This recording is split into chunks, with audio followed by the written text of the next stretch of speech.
claiming to not have any ideology. It's pure ideology. It's appropriate that we just mentioned fascism, actually, because that ideology highlights an important job of political ideologies specifically. A political ideology identifies who are the acceptable targets of violence. So fascism might say that violence is acceptable if it's against people who don't meet the definition of whiteness that fascists use. A left-wing ideology like Leninism might say that violence is acceptable if it's aimed at certain oppressive classes. And what about liberalism? Who are the acceptable targets of violence there? Well, here we've hit on something very interesting. Part 2. Liberty and justice for all? Liberalism often markets itself as non-violent, as essentially benevolent, wanting liberty and justice for all, and those are great ideals to have. But every ideology says that. Everybody believes that they're the good guy, and nobody seriously says, my ideology is incredibly violent and nasty and horrible. Liberalism also markets itself as moderate or centrist, and again, yeah, everybody thinks that their ideas are moderate and sensible, but just saying that doesn't make it so.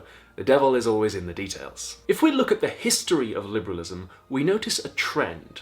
It places a lot of emphasis on things like civil rights and freedoms. Great.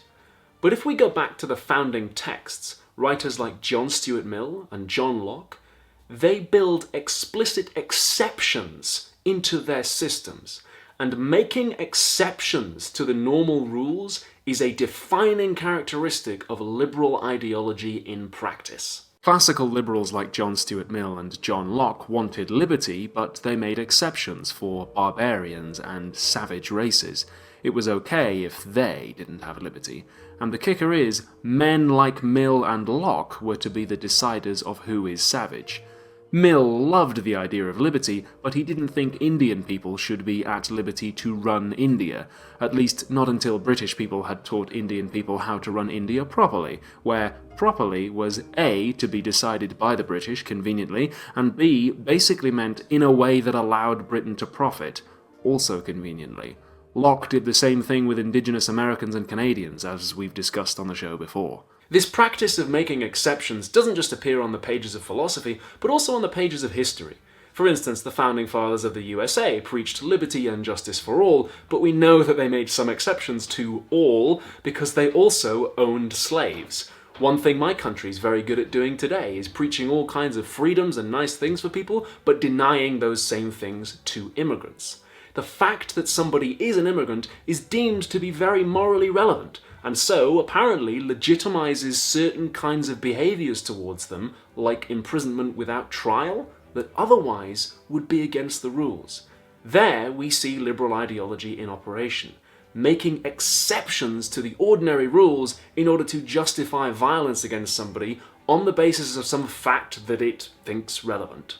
Pure ideology. Incidentally, it's important to realize that although all political ideologies legitimize violence somewhere, and all claim to be moderate and objective, that doesn't mean they're all the same, or all equally good choices. It just means that it's not enough to believe the marketing. You've really got to dig down into an ideology and understand its guts to decide whether it's for you. Part 3. You're on your own. So we've said that liberalism is an ideology and that despite its marketing, it often makes exceptions to its own rules. Okay, what else can we say about it? What else does it mean to be a liberal? Well, liberalism is often quite individualistic. What do we mean by that? Well, a shallow take would be that liberals view people as individuals. The reason that's a shallow take is because, yeah, everybody thinks that. No matter what their ideology is, everybody agrees that people are individuals. What we mean then is that liberalism says when we look at a society, the units we should be using are the individual. We analyze a society in terms of the decisions that individuals make. We describe a society as basically a collection of individuals, and when we explain what happens in a society, the explanations we will give will reference individuals. Margaret Thatcher once famously said, "There is no such thing as society. There are individual men and women, and there are families." That's a liberal way of looking at the world. Actually, that's a good point. Although Thatcher was a conservative politician, and normally we might think of liberals and conservatives as opposites, in fact she was still a capital L liberal. She still bought into the individualism, still talked about rights and freedoms but made exceptions in a lot of cases, and still acted as if liberalism was an invisible ideology. She's still what you might call a classical liberal, as is a lot of the American Republican Party, despite also being small c conservative. Compare liberalism's focus on the individual with, say, a Marxist ideology, which might say that when we look at a society we should understand it in terms of class and how different classes conflict. Or a fascist ideology again, which says that we should understand society in terms of a superior white race struggling against inferior other races. There's one last big feature of liberalism, and that is capitalism. And we're going to be learning all about that in episode 2.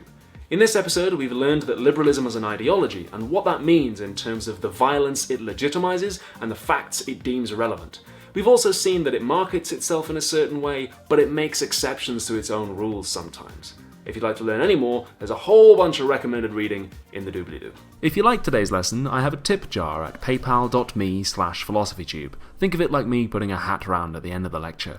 Or patreon.com/philosophytube is where you could make a monthly donation to help me keep making videos like this one. And don't forget to subscribe.